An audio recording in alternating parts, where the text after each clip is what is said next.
evening, representatives, and thank you again for your time today. Good morning, right? The United States of America, above all else, is a constitutional republic.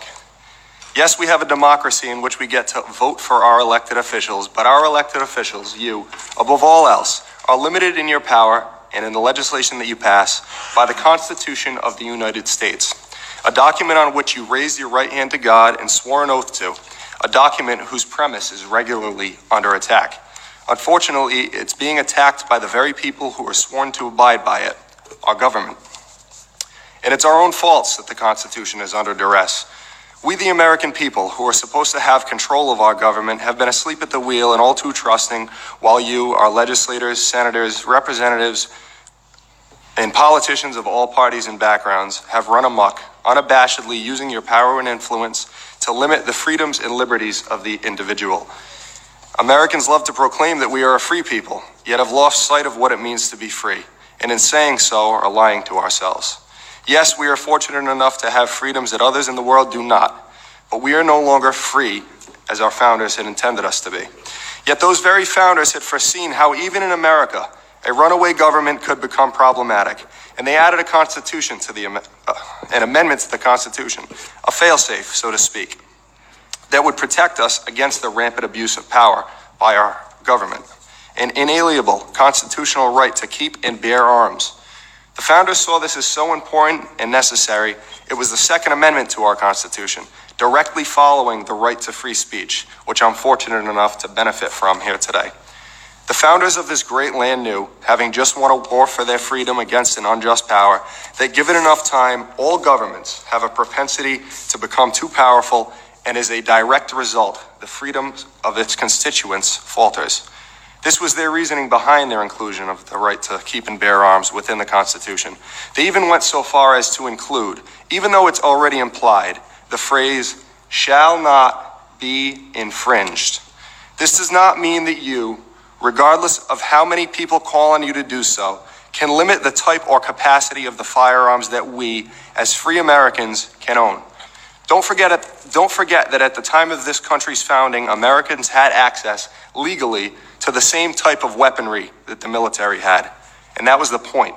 It was for our protection against the state. That's how we can keep them in check. I think if we look at the tremendous amount of overreach practiced today by the United States government, it's pretty apparent why those at the very top want to take away this means of protection that our forefathers entrusted to us. They've realized that we Americans who hold our liberties dear are fed up. We are tired of being overregulated. We're tired of being taxed until we're near penniless. We're tired of our money going to a Federal Reserve to pay an unsustainable debt that we have to international banksters who couldn't care less about America. We're tired of having to ask for government's permission and licensure to do things that are within our God-given rights as free people to do. We're tired of seeing state-run programs being ran inefficiently, ineffectively, and wastefully.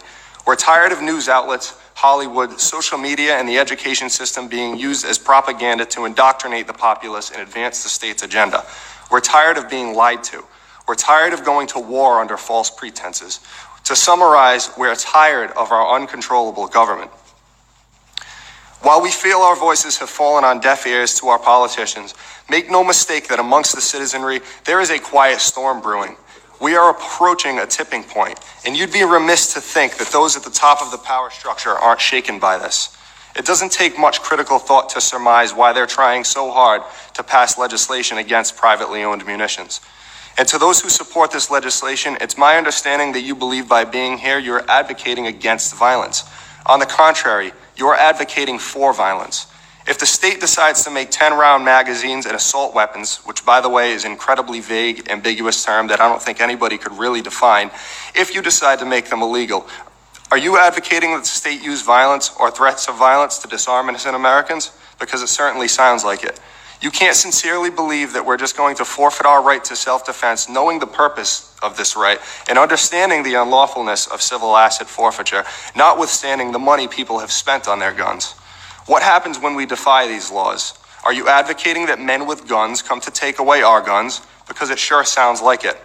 Also, it needs to be said that I'm sure some of those on the other side have used the words Trump and Hitler in the same sentence, yet advocate that the state, with someone who they refer to as a fascist dictator at the forefront, be the only entity allowed to have guns. You see where I'm going with this? These people are hypocrites, and they should think for themselves instead of thinking what they're told to think. And before you quip that I'm here on behalf of the NRA or that I have some sort of ulterior motive, I am not, and I do not. I am not an NRA member. In fact, I believe that the NRA is far too willing to compromise on some gun laws, as they know they will take on more donors and make more money whenever there is conflict. So the more they compromise, the more gun laws get introduced and the more money they make. So no, before anybody says so, I'm not NRA, and I'm also not what you might call a gun nut. I own but a pistol for personal protection and a rifle which I've literally just acquired as a direct result of this law being written.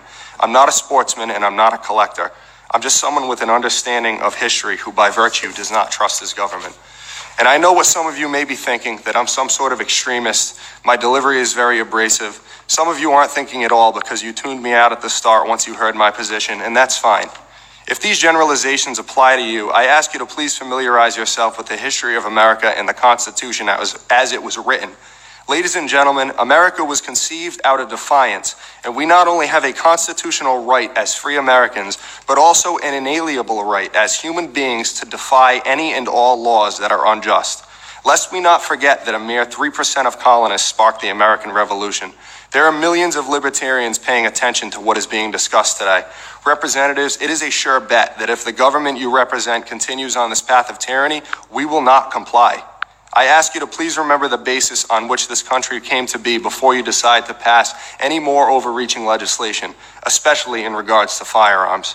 For those who forget history are doomed to repeat it.